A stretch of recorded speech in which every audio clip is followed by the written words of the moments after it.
Hello दोस्तों, स्वागत है आपका हमारे चैनल यूपी एग्जाम क्रेजर में। दोस्तों आज के वीडियो में हम 12 फरवरी से संबंधित उत्तर प्रदेश के सभी एग्जाम्स के लिए मोस्ट इंपॉर्टेंट करंट अफेयर के क्वेश्चंस को डिस्कस करेंगे और हर एक क्वेश्चन से रिलेटेड आपको फैक्ट भी बताएंगे। और वीडियो के अंत में हम आपसे एक क्वेश्चन भी पूछेंगे जिसका जवाब आपको कमेंट बॉक्स में देना है। और अगर आपको इसकी PDF डाउनलोड करनी है तो इसकी PDF आप हमारे टेलीग्राम ग्रुप से डाउनलोड कर सकते हैं। टेलीग्राम ग्रुप की लिंक आपको वीडियो के डिस्क्रिप्शन में मिल जाएगी। तो चलिए शुरू करते हैं।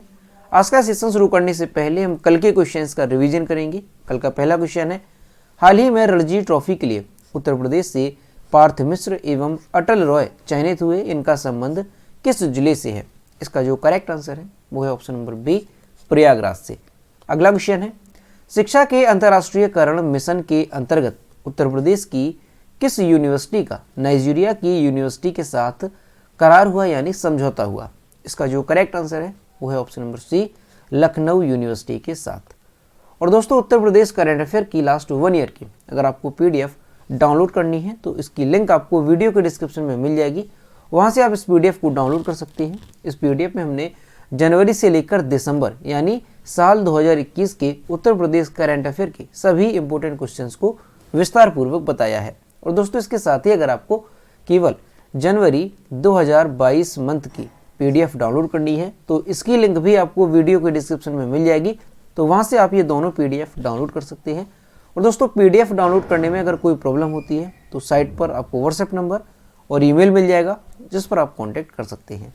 अगला क्वेश्चन है, हाल ही में कौन सा राज्य राष्ट्रीय एकल खिड़की प्रणाली के साथ एकीकृत होने वाला पहला केंद्र शासित प्रदेश बन गया? इसका जो करेक्ट आंसर है वो है option number A, Jammu Kashmir. अगला क्वेश्चन है, निम्न में से किसके द्वारा एटलस क्षुद्रग्रह ट्रैकिंग सिस्टम 24 घंटे पूरे अंतरिक्ष को स्कैन करने में सक्षम पहला सिस्टम बन गया है? इसका जो करेक्ट आंसर है वो है ऑप्शन नंबर बी, नासा के द्वारा। अगला क्वेश्चन है, भारत का पहला बायोमास आधारित हाइड्रोजन संयंत्र किस राज्य में स्थापित होगा? इसका जो करेक्ट आंसर है वो है option number D, Madhya Pradesh में। अगला क्वेश्चन है, किस राज्य में रथ सप्तमी त्योहार मनाया गया? इसका जो करेक्ट आंसर है वो है ऑप्शन नंबर सी, आंध्र प्रदेश में। अगला क्वेश्चन है, सिंगापुर एयर शो 2022 में कौन सा भारतीय विमान हिस्सा लेगा? तो इस एयर शो में तेजस जो भारतीय विमान है वो इसमें हिस्सा लेगा।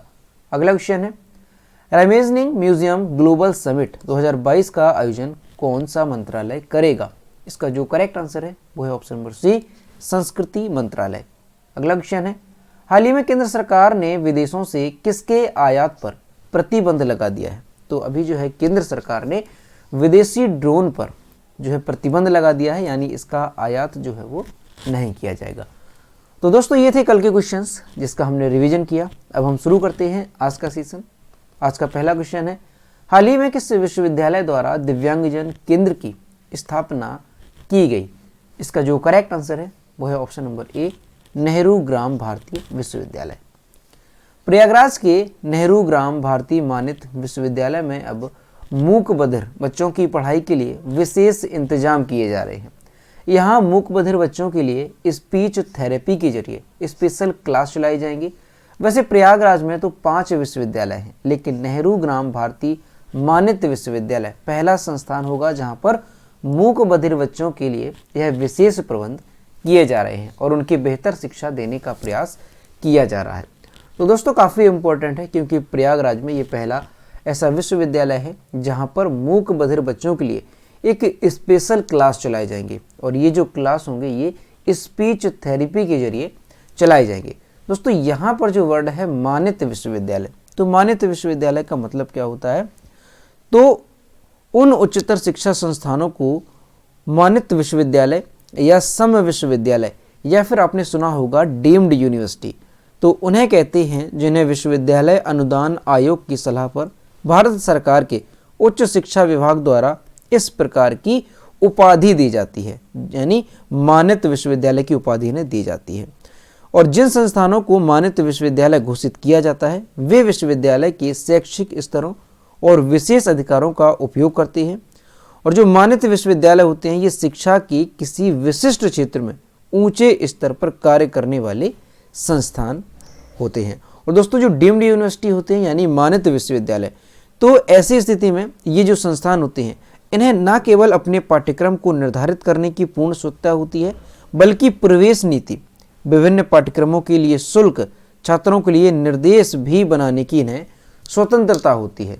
तो यहाँ पर आपको ध्यान रखना है कि प्रयागराज में जो मान्यता विश्वविद्यालय है, यानी डीम्ड यूनिवर्सिटी, नेहरू ग्राम भारतीय विश्वविद्यालय, तो इसने जो है जो मूक बधिर बच्चे हैं उनकी पढ़ाई के लिए विशेष इंतजाम किए हैं और एक स्पीच थेरेपी के आधार पर इन्हें क्लास चलाई जाएगी। तो यहाँ से आपको इस विश्वविद्यालय का नाम अच्छे से ध्यान रखना है। अगला क्वेश्चन है, टीबी रोग की रोकथाम के लिए फील्डी ऐप की सहायता से टीबी मरीज के खांसी की आवाज़ द्वारा परीक्षण किस स्थान पर शुरू किया गया? इसका जो करेक्ट आंसर है वो है ऑप्शन नंबर बी, प्रयागराज में। खांसी की आवाज़ और आ, ई और ऊ बोलने से पता चल जाएगा कि आपको टीबी रोग है या नहीं। इसके लिए टीबी कफ कलेक्शन ऐप तैयार किया गया है। इसमें रोगी या चिन्हित व्यक्ति की आवाज़ 8 बार रिकॉर्ड की जा रही है और अब क्या होगा कि महज खांसने से ही टीबी की पहचान हो सकेगी। इसके लिए सेंट्रल टीबी डिवीज़न की ओर से पायलट प्रोजेक्ट शुरू किया गया है। प्रयागराज में फील्डी ऐप का नाम अच्छे से ध्यान रखना है। फील्डी ऐप की सहायता से घर घर जाकर क्षय रोग यानी टीबी के बिना लक्षण वाले लक्षण रहित व्यक्तियों और उनके संपर्क में आने वाले लोगों या रिश्तेदारों की आवाज़ के सैंपल एकत्रित किए गए। तो दोस्तों काफ़ी इंपॉर्टेंट है, आपको अच्छे से ध्यान रखना है कि अब एक नई तकनीकी खोजी गई है टीबी का पता लगाने के लिए, यानी अब सिर्फ खांसी की आवाज़ से ये पता चलेगा कि व्यक्ति को टीबी है या नहीं है। अब इसके लिए किसके ज़रिए जो है ये पता चलेगा, तो यहाँ पर आपको ध्यान रखना है एक ऐप को विकसित किया गया है। उस ऐप का नाम काफ़ी इंपॉर्टेंट है, तो फील्डी ऐप की मदद से, ठीक है, फील्डी ऐप की मदद से ये सब संभव हो पाया है। इसमें क्या हुआ है कि टीबी कफ कलेक्शन ये ऐप है, इसमें रोगी या जो चिन्हित व्यक्ति होता है उसकी आवाज़ 8 बार रिकॉर्ड की जाती है और इसके ज़रिए से ये पता चलता है कि व्यक्ति को टीबी है या फिर नहीं है। अब दोस्तों यहाँ पर प्रयागराज की बात है, क्योंकि ये जो ऐप है ये प्रयागराज में विकसित किया गया है और प्रयागराज में जो है व्यक्तियों के सैंपल भी लिए जा रहे हैं घर घर जा करके। तो दोस्तों प्रयागराज के बारे में जानते हैं। तो सबसे पहले यहाँ पर मैप में देखेंगे कि जो प्रयागराज है वो कहाँ पर है। तो ये है उत्तर प्रदेश का मैप और यहाँ पर ये है प्रयागराज। दोस्तों ये जो प्रयागराज है ये उत्तर प्रदेश के किन किन जिलों की सीमा को साझा करता है, तो ये आपको पता होना चाहिए। तो यहाँ पर देखेंगे प्रतापगढ़ है, इसके अलावा यहाँ पर संत रविदास नगर है, जौनपुर है, इसके अलावा यहाँ पर मिर्ज़ापुर है और यहाँ पर कौशाम्बी है और इसके साथ ही यहाँ पर ये चित्रकूट है। तो ये वो ज़िले हैं जिनकी सीमा को प्रयागराज साझा करता है। दोस्तों प्रयागराज ये किस राज्य की सीमा को साझा करता है, तो ये भी आपको ध्यान रखना है। यहाँ पे मध्य प्रदेश जो है ये इसकी सीमा को प्रयागराज साझा करता है। दोस्तों प्रयागराज से अगर देखें कि इसके बारे में कौन कौन से क्वेश्चन जो कि एग्जाम में पूछे जा सकते हैं, तो दोस्तों प्रयागराज ये किस नदी के संगम पर स्थित है? तो गंगा और यमुना के संगम पर ये स्थित है। इसका प्राचीन नाम क्या है? तो प्रयाग, क्योंकि दोस्तों जो प्रयागराज है इसका पहले नाम क्या था? तो इलाहाबाद इसका पहले नाम था और उसके पहले भी अगर बात की जाए कि प्रयागराज का क्या नाम था, तो प्रयाग इसका नाम था, जैसे मुगल सम्राट अकबर ने बदल करके इलाहाबाद किया था। देखिए ये भी काफ़ी इंपॉर्टेंट है, आपको ध्यान रखना है। अगर पूछा जाए कि इलाहाबाद का जो प्राचीन काल में प्रयाग नाम था, तो प्रयाग बदल करके इलाहाबाद किसने किया? तो ये किया था मुगल सम्राट अकबर ने। दोस्तों प्रयागराज में 3 कांग्रेस अधिवेशन हुए। कब कब हुए? तो आपको यहाँ पे ध्यान रखना है 1888 में हुआ, इसके अलावा 1892 में हुआ, 1892 में हुआ और इसके बाद 1910 में हुआ। 3 कांग्रेस अधिवेशन हुए। दोस्तों 1888 के कांग्रेस अधिवेशन की अध्यक्षता किसने की? तो जॉर्ज यूल ने। 1892 में किसने अध्यक्षता की? तो वेमुएस चंद्र बनर्जी ने। और 1910 जो कांग्रेस का अधिवेशन हुआ है इलाहाबाद में, तो इसकी अध्यक्षता किसने की? तो ये की है विलियम वेडरबर्न ने। ठीक है, तो ये नाम ध्यान रखने हैं दोस्तों। इसके अलावा जो इलाहाबाद में कुलडी हवा एक स्थान है, यहाँ से नवपाषाणिक पुरा स्थल से धान की खेती के साक्ष्य मिले। ये पॉइंट काफ़ी इंपॉर्टेंट है। अगर आपसे पूछा जाए कि नवपाषाणिक पुरा स्थल से धान की खेती के साक्ष्य कहाँ पर मिले, तो ये मिले हैं इलाहाबाद की कुलडी हवा से। यहाँ पर लिखेंगे कुलडी हवा से जो है धान की खेती के साक्ष्य मिले हैं इसके अलावा दोस्तों उत्तर प्रदेश की जो राजधानी है वर्तमान में लखनऊ, इससे पहले अगर देखा जाए कि उत्तर प्रदेश की राजधानी क्या थी, तो इससे पहले उत्तर प्रदेश की राजधानी इलाहाबाद थी, जिसे 1921 में बदल करके लखनऊ किया गया। कब किया गया? 1921 में।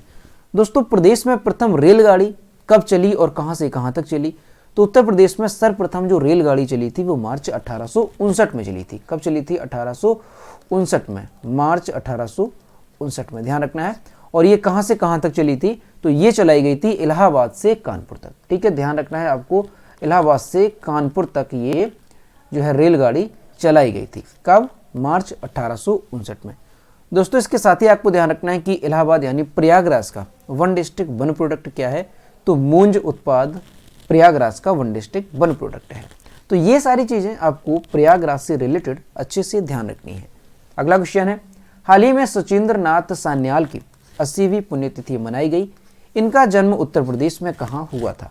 इसका जो करेक्ट आंसर है वो है ऑप्शन नंबर डी, वाराणसी में। क्रांतिकारी सचिंद्र नाथ सान्याल हिंदुस्तान रिपब्लिकन एसोसिएशन के संस्थापक थे और हाल ही में उनकी 80वीं पुण्यतिथि मनाई गई है। सचिंद्र नाथ सान्याल का जन्म कब हुआ था? तो 1893 ईस्वी में उत्तर प्रदेश के वाराणसी में इनका जन्म हुआ था।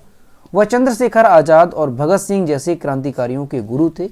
रासबिहारी बोस के साथ उन्होंने दिल्ली में प्रवेश करते समय वायसराय हार्डिंग पर हमला किया था। सान्याल को गदर षड्यंत्र की योजनाओं में शामिल होने के कारण जेल में डाल दिया गया था। तो दोस्तों आपको ध्यान रखना है कि सचिंद्र नाथ सान्याल जो कि एक क्रांतिकारी थे, तो इनकी जो है 80वीं पुण्यतिथि मनाई गई है। और इनका जन्म कब हुआ था? तो यहाँ पर आपको ध्यान रखना है 3 फरवरी 1893। ध्यान रखना है 3 फरवरी।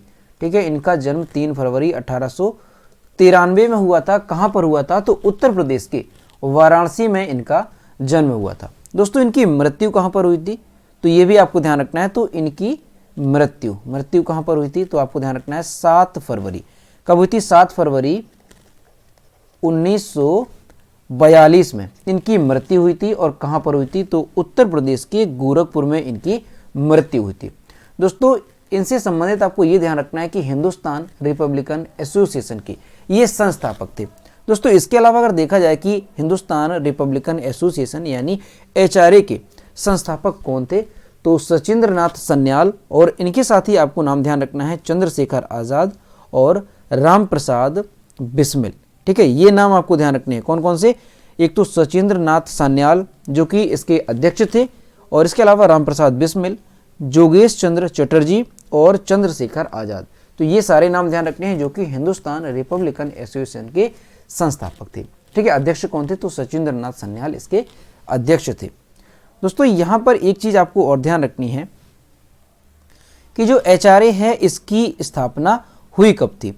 तो 1924 में युवा क्रांतिकारियों ने कानपुर में एक सम्मेलन बुलाया और वहां पर हिंदुस्तान रिपब्लिकन एसोसिएशन नामक क्रांतिकारी संगठन की स्थापना की थी। ठीक है, ध्यान रखना है HRA की अगर बात की जाए तो 1924 में कानपुर में एक सम्मेलन बुलाया गया था जो क्रांतिकारी युवा थे, और उन्होंने वहां पर HRA की स्थापना की थी।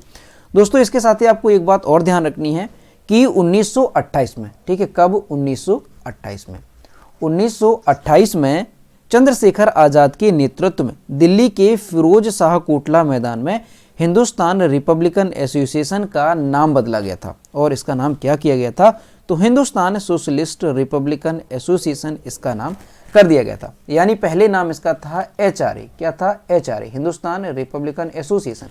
लेकिन इसका नाम बदल दिया गया कब? 1928 में, और इसका नाम क्या हो गया? HSRA। HSRA इसका नाम कर दिया गया था 1928 में। यानी हिंदुस्तान रिपब्लिकन एसोसिएशन का नाम चेंज हुआ और क्या हुआ? Hindustan socialist Republican association. तो ये चीज आपको यहाँ पे ध्यान रखनी है। अगला क्वेश्चन है, राजस्थान के कोटा चंबल रिवर फ्रंट पर स्थित करने वाला कितने हजार किलो का सबसे बड़ा घंटा बनाया जा रहा है? इसका जो करेक्ट आंसर है वो है ऑप्शन नंबर बी, 82,000 किलो का। राजस्थान के कोटा चंबल रिवर फ्रंट पर दुनिया की सबसे बड़ी घंटी का निर्माण किया जा रहा है। निर्माण के साथ ही Guinness book of world record में 3 रिकॉर्ड इसके नाम पर हो जाएंगे। इस घंटे की ज्वेलरी का वजन तकरीबन 25,000 किलो है, वह भी घंटे के साथ कास्ट होगा। और इस प्रकार अगर देखा जाए कि घंटे का कुल वजन कितना हो जाएगा तो 82,000 किलोग्राम इसका कुल वजन हो जाएगा। तो यहाँ से आपको अच्छे से ध्यान रखना है कि राजस्थान के कोटा चंबल रिवर फ्रंट पर दुनिया की सबसे बड़ी घंटी का निर्माण किया जा रहा है।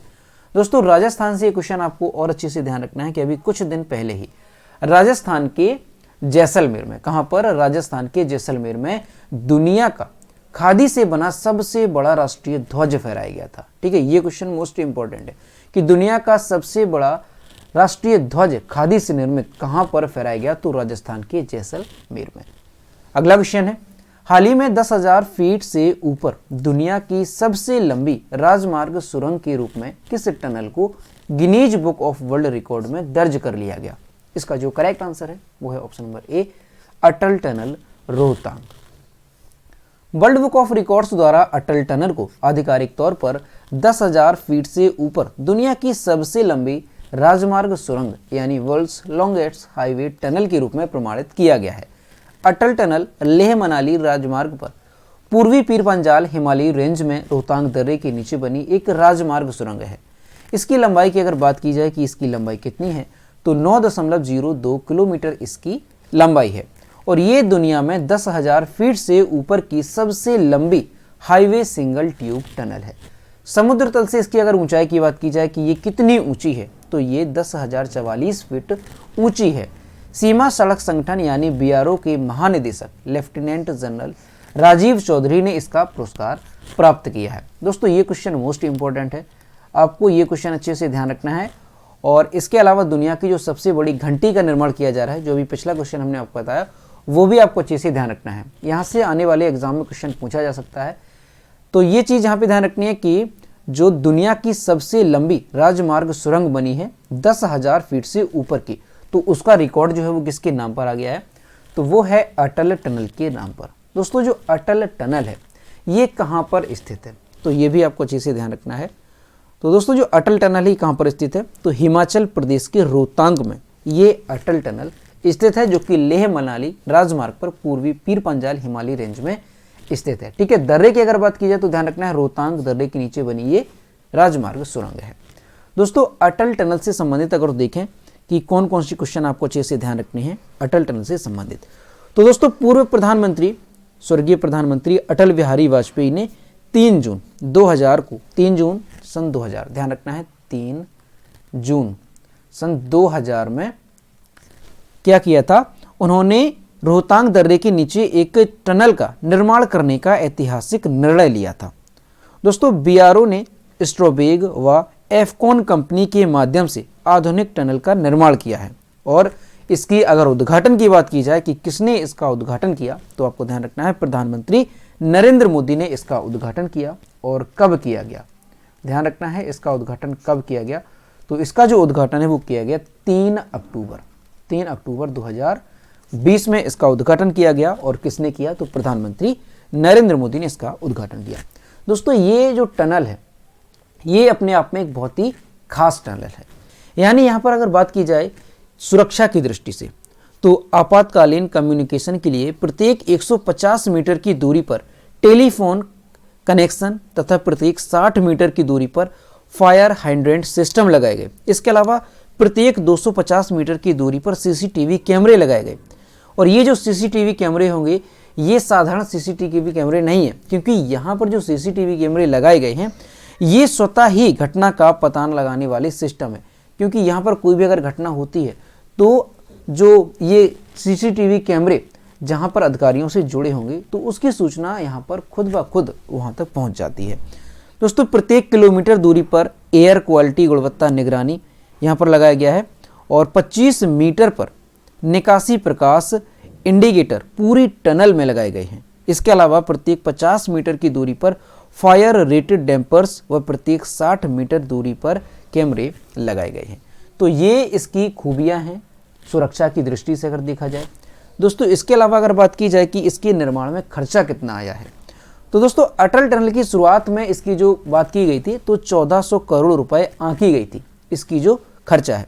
लेकिन जब इसका निर्माण पूरा हुआ 2020 में तो इसका जो कुल खर्चा है वो कितना आ गया था, तो यहाँ पर आपको ध्यान रखना है कि इसका जो खर्चा है वो कितना आ गया था, तो वो आ गया था 3200 करोड़। ठीक है, इसका कुल खर्चा 3200 करोड़ रुपए आया था। अगला क्वेश्चन है, हाल ही में किस केंद्रीय मंत्री को 18वें माधव रॉय लिमये पुरस्कार से सम्मानित किया गया? इसका जो करेक्ट आंसर है वो है option number C, Nitin Gadkari को। केंद्रीय सड़क परिवहन और राजमार्ग मंत्री नितिन गडकरी को पहली बार वर्ष 2020-21 के लिए कार्यक्रम खासदार दक्ष संसद सदस्य की श्रेणी में 18वें स्वर्गीय माधव राय लिमये पुरस्कार से सम्मानित किया गया। यह पुरस्कार नासिक पब्लिक लाइब्रेरी सार्वजनिक वाचनालय द्वारा प्रदान किया जाएगा। इससे पहले यह पुरस्कार महाराष्ट्र के एक कुशल विधानसभा सदस्य कार्यक्षम आमदर को दिया गया था। तो यहाँ पर आपको अच्छे से ध्यान रखना है कि 18वें स्वर्गीय माधव राय लिमये पुरस्कार से किसे सम्मानित किया गया? तो केंद्रीय सड़क परिवहन और राजमार्ग मंत्री नितिन गडकरी को। अगला क्वेश्चन है, टॉमटॉम की ताजा रिपोर्ट के मुताबिक ट्रैफिक इंडेक्स 2021 में दुनिया के सबसे भीड़ भाड़ वाले शहरों में निम्न में से किसे प्रथम स्थान प्राप्त हुआ? इसका जो करेक्ट आंसर है वो है ऑप्शन नंबर डी, इस्तांबुल तुर्की को। टॉमटॉम ट्रैफिक इंडेक्स 2021 के अनुसार तुर्की का शहर इस्तांबुल, ध्यान रखना है तुर्की का ये शहर है इस्तांबुल, इसे जो है सबसे अधिक भीड़ भाड़ वाला शहर बन गया है। और इसके पहले अगर बात की जाए कि कौन सा शहर था, तो मॉस्को इससे पहले शहर था, जो कि अब पीछे हुआ है और मॉस्को को पछाड़ करके ये दुनिया का सबसे भीड़ भाड़ वाला शहर बन गया है। इस सूची में रूस की राजधानी मॉस्को दूसरे पायदान पर है। मुंबई के अतिरिक्त बेंगलुरु 10वें स्थान, नई दिल्ली 11वें स्थान और पुणे 21वें स्थान पर है, यानी अगर भारत के शहरों की बात की जाए। टॉमटॉम ट्रैफिक इंडेक्स के मुताबिक 2021 में मुंबई भारत का सबसे अधिक और दुनिया का 5वां सबसे भीड़ भाड़ वाला शहर रहा। मुंबई में भीड़ भाड़ का स्तर 53% था। ये सूचकांक 6 महाद्वीपों के 58 देशों के 404 शहरों में यातायात की भीड़ को कवर करता है। तो अच्छे से ध्यान रखना है, क्वेश्चन मोस्ट इंपोर्टेंट है कि टॉमटॉम ट्रैफिक इंडेक्स 2021 के अनुसार दुनिया का सबसे अधिक भीड़ भाड़ वाला शहर कौन सा बन गया? तो ये बन गया है तुर्की का इस्तांबुल शहर। अगला क्वेश्चन है, प्रसिद्ध रेसलर द ग्रेट खली निम्न में से किस राजनीतिक पार्टी में शामिल हो गए? इसका जो करेक्ट आंसर है वो है option number A, Bharatiya Janata party. और यहाँ पर आप इमेज में देख सकते हैं, यह प्रसिद्ध रेसलर द ग्रेट खली। पूर्व रेसलर द ग्रेट खली ने राजनीतिक पारी शुरू कर दी है और वे 10 फरवरी को भारतीय जनता पार्टी में यानी बीजेपी में शामिल हो गए। केंद्रीय मंत्री जितेंद्र सिंह ने उन्हें पार्टी की सदस्यता दिलाई। आपको बता दें कि खली हिमाचल प्रदेश की मूल निवासी हैं। अगर आपसे पूछा जाए कि जो खली है वो किस राज्य के मूल निवासी हैं, तो ये हिमाचल प्रदेश के मूल निवासी हैं। खली की लंबाई कितनी है? तो 7 फीट 1 इंच की लंबाई है। उन्होंने WWE के साथ साथ फिल्मों में भी काम किया है। वे टीवी शो बिग बॉस में भी हिस्सा ले चुके हैं। WWE में जाने से पहले खली पंजाब पुलिस में ASI के पद पर थे। उन्हें अमेरिका में 2021 के प्रतिष्ठित WWE hall of fame class में शामिल किया गया था। तो दोस्तों यहाँ से आपको ध्यान रखना है कि जो पूर्व रेसलर थे द ग्रेट खली, ये किस पार्टी में शामिल हो गए हैं? तो ध्यान रखना है 10 फरवरी को ये भारतीय जनता पार्टी में शामिल हो गए हैं। अगला क्वेश्चन है, इसरो ने किस भारतीय संचार उपग्रह को निष्क्रिय किया? इसका जो करेक्ट आंसर है वो है option number B, INSAT 4B। भारतीय अंतरिक्ष अनुसंधान संगठन ने अपने भारतीय संचार उपग्रह इनसैट 4B को निष्क्रिय किया। इनसैट 4B ने अपनी सेवाओं के अंत में पोस्ट मिशन डिस्पोजल PMD किया, जिसके बाद 24 जनवरी को इसे बंद कर दिया गया। 3025 किलोग्राम के इनसैट 4B को 2007 में एरियन स्पेस के रॉकेट एरियन 5 का उपयोग करके लॉन्च किया गया था। उपग्रह का मिशन जीवन 12 वर्ष था। तो दोस्तों यहाँ पर आपको अच्छे से ध्यान रखना है कि भारतीय अंतरिक्ष अनुसंधान संगठन यानी इसरो ने अपने किस संचार उपग्रह को निष्क्रिय किया है? तो इनसैट 4B। दोस्तों इसरो की अगर बात की जाए तो इसरो का फुल फॉर्म ध्यान रखना है Indian space research organisation. ISRO की स्थापना कब हुई थी? तो 15 अगस्त 1969 को इसकी स्थापना हुई थी। और इसके वर्तमान में अध्यक्ष कौन है? तो S सोमनाथ वर्तमान में इसके अध्यक्ष हैं। अगला क्वेश्चन है, विश्व दलहन दिवस कब मनाया गया? इसका जो करेक्ट आंसर है वो है ऑप्शन नंबर बी, 10 फरवरी को। संयुक्त राष्ट्र द्वारा हर साल 10 फरवरी को विश्व दलहन दिवस मनाया जाता है, जो कि खाद्य और कृषि संगठन द्वारा वैश्विक भोजन के रूप में दालों, सूखे मटर, छोले के महत्व को पहचानने के लिए स्थापित किया गया था। विश्व दलहन दिवस 2022 की थीम क्या रही? तो युवाओं को स्थायी कृषि खाद्य प्रणाली प्राप्त करने के लिए सशक्त बनाने के लिए दलहन इसकी थीम रखी गई। दोस्तों खाद्य एवं कृषि संगठन की अगर बात की जाए कि वर्तमान में प्रमुख कौन है? तो क्यूडोगियो। खाद्य एवं कृषि संगठन का मुख्यालय कहाँ पर है? तो इटली में। और इसकी स्थापना कब हुई थी? तो 1945 में इसकी स्थापना हुई थी। तो दोस्तों ये थे 12 फरवरी से संबंधित उत्तर प्रदेश के सभी एग्जाम्स के लिए मोस्ट इंपॉर्टेंट करंट अफेयर के क्वेश्चन जो कि हमने डिस्कस किए। अब हम देखते हैं कल के वीडियो को क्वेश्चन जो हमने आपसे पूछा था। तो ये है कल के वीडियो को क्वेश्चन जो हमने आपसे पूछा था। इंडिया प्रेस फ्रीडम रिपोर्ट 2021 के अनुसार सबसे ज्यादा पत्रकार हमले किस राज्य या केंद्र शासित प्रदेश में हुए?